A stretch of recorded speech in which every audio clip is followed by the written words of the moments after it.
excited we are to be able to hear new music from you guys. So congratulations on this, your 14th album. Oh, thank you. Yeah, I'm kind of as much as excited as you are, probably, even after all those years, you know. Do you get excited when you've got an album coming out, or do you get nervous? Is there always that nervousness about how this album might be received by the fans?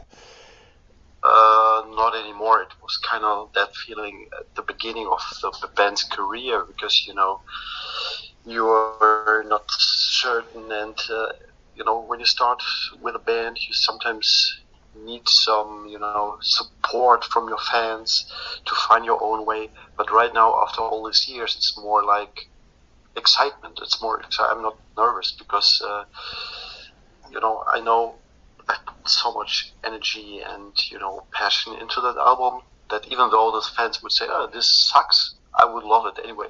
Yeah. Can you believe that you guys are up to 14 albums? Like, if someone had said to you at the start of the band's career that you would have at least 14 albums in your back catalogue, what would you have said to them? I mean, this is ridiculous. I would say, you know, you have to visit the doctor, psychiatrist, or whatever. Because the thing is, I mean, you know that there are not many bands out there that bring it up to 14 albums. I mean, usually you have like I don't know, 4 or 5 albums, except of course the bigger bands like, I don't know, Iron Maiden, AC/DC. But this is a totally different story because the circumstances are different. They are doing that for a living. But when it comes to bands with the same status as we are, you know, which is something in between a hobby band and a professional band, but it's not the level that you can say, okay, you do that for a living.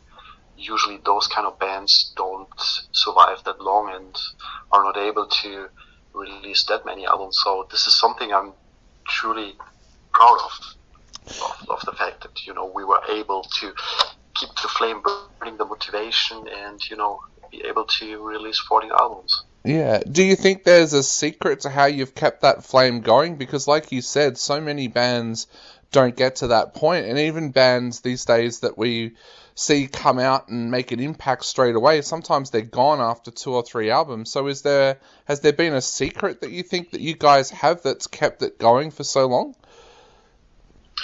I think my secret, I mean, I can speak for myself, but my secret is that I never, you know, put the focus on business side of making music. So of course this is a part of it, but it wasn't the most important for me.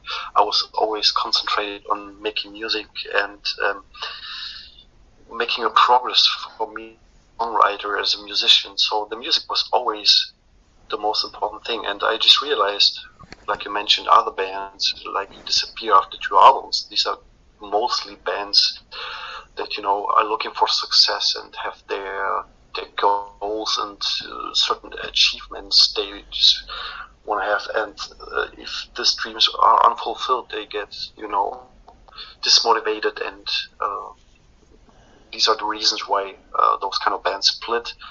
And this is not something we were looking for. You know, we were just always concentrating on music. Our biggest aim was always to release a new, tell a story, and create something special for us and for our fans. And after our album was done, we wanted to do a touring and bring it to the fans, and then we started like a new chapter with a new album. So I think that was kind of a secret thing.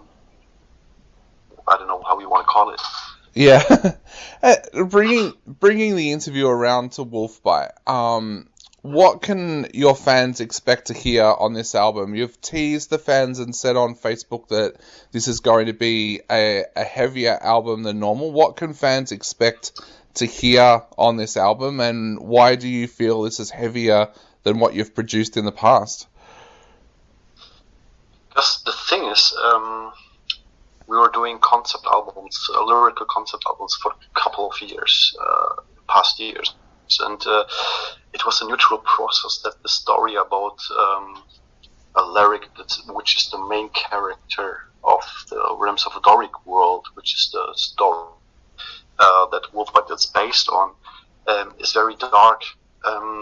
So it wouldn't really fit that if we would happy feeling riffs to that album. So it was a natural process that this album turned kick-ass. So I would say it's more melodic death metal with folk influences rather than a folk metal album, which we did in the past. Of course, the next one, the next album could sound different. It always depends on the lyrical concept, because for me it's like writing music for a movie. You have that atmosphere, so you know in which direction you have to compose to capture that atmosphere. And for example, we usually have on nearly every SuidAkrA album like an acoustic ballad song, and this is the first album, I think, where we have no acoustic songs at all. There are acoustic parts in the songs itself, but not a whole acoustic song. And this is also like a sign that it turned out a little bit more heavy. Yeah.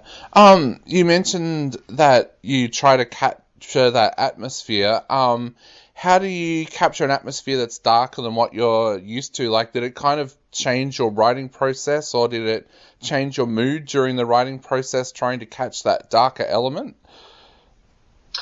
Yeah, sure, because the thing is, all these concept stories are a collaboration between Chris Vervin, who is responsible for all the lyrics and the artwork as well.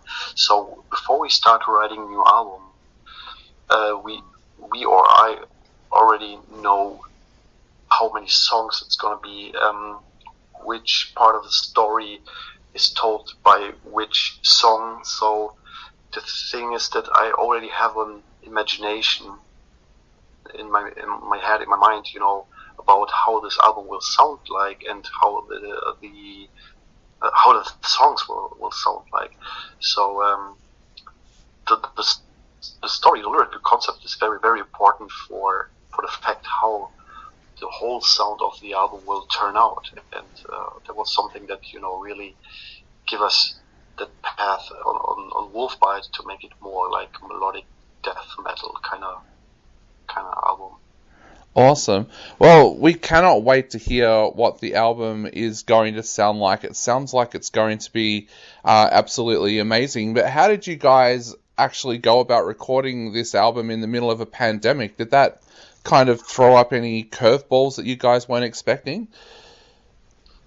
This is a really funny story, because when we decided to do it different than in the past on this album, it was even before the pandemic, because it had more to do with our personal situations. All the members within the band settled down with family life, so we became fathers, Yeah. So things have changed, and we were not able to enter a studio for 3 weeks, for example, being away from the family and doing some touring with a full-time job. So it wasn't really possible, and that was the reason why we were looking for an alternative way of recording an album. And we came up with the idea to record everything in my home studio and then send it to a professional studio to do the reamping and mix and mastering. And that was even before the pandemic. Then all of a sudden, this whole thing happened with COVID-19, and everybody was like, "Well, let's try a different way." And we were already in that, alternative way of recording process. So that was really instance for us, because those kind of studios that were offering this kind of recording way were all of a sudden booked out. So, and that gave us a lot of freedoms, because you were not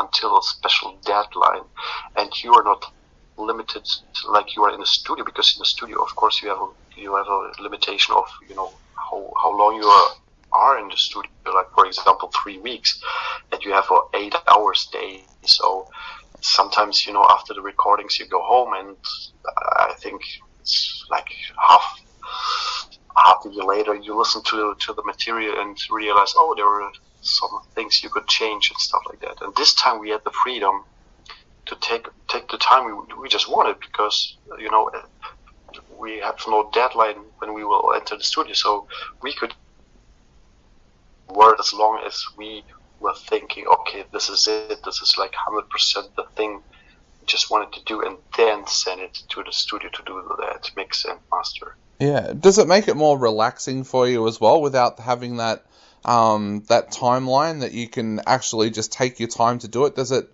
bring a more relaxing vibe to recording as well?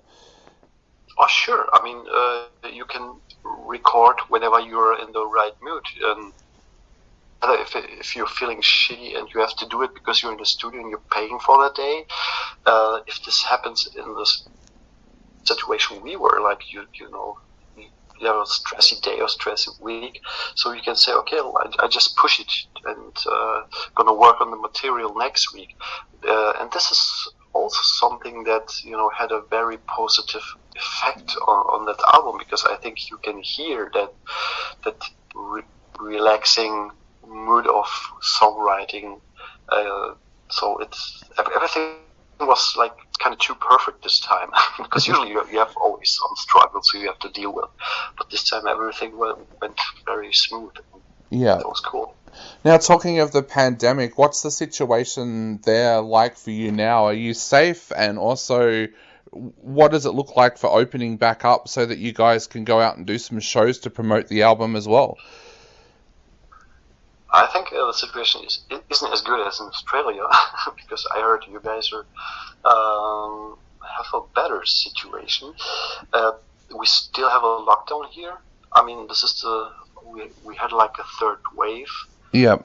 It's always like the same, the first wave, then pubs and stuff like that open, and then we have the second wave, so a lockdown again. So it's always feels like, one step forward and 2 steps back. Yep. And right now, things are getting a little bit better, and but I don't think, there are no festivals or shows at all. Still, everything is closed. We are at the beginning, but I think movie theaters are opening with restrictions. But I don't think we're gonna have shows this year. Maybe the first shows will take place next year. Yeah. Well, we're definitely thinking about you guys. Our second wave here resulted in an 8-month lockdown, and we definitely do not wish that on anybody else. That was a really tough time. So we're definitely thinking of all of you, and we can't wait until everything's opened back up again so we can see some more amazing shows happen. Yeah, same here, man. Yeah. Well, mate, I guess to finish off, what would you like to say to your fans out there before they get the opportunity to go out and grab Wolfbite? First of all, I would like to thank everybody who supported SuidAkrA in the last 25 years in any way, no matter if you bought a shirt or, watched a clip online, because this is something, I really appreciate. And if you wanna, get your ass kicked by a real cool melodic death metal album, then check out Wolfbite. It turned out very, very cool. Even the whole story is shown by. There's going to be some limited editions with the comic book created by Chris Vervin himself, and I think this time, the whole artwork and the music and the sound, everything fits perfectly together. So if you wanted to experience a really cool story, told by comic and by a cool music, so check it out. Awesome. Well, I'll definitely be buying one of the versions with the comic book. I'm a huge comic book fan, so I'll definitely be buying that version. Yeah. Arkadius, thank you so much for chatting to us on the show today. It's been an absolute pleasure, and I know that there are so many people out there so excited about this album coming out. So thank you so much for chatting to us. Thank you, Dave. The pleasure is mine, and yeah, thanks for supporting us, man. And let me know when you grab the CD and listen to it, or even a comic. Just give me some feedback. I'm really excited and interested. I will do, definitely. I will do, definitely. Awesome. Thank you so much. I'll let you go. Have a great night, and hopefully we get to chat again in the future. That'll be awesome. Okay, mate. So, see you later. Take care. Stay safe. See you. Bye. You too. Bye.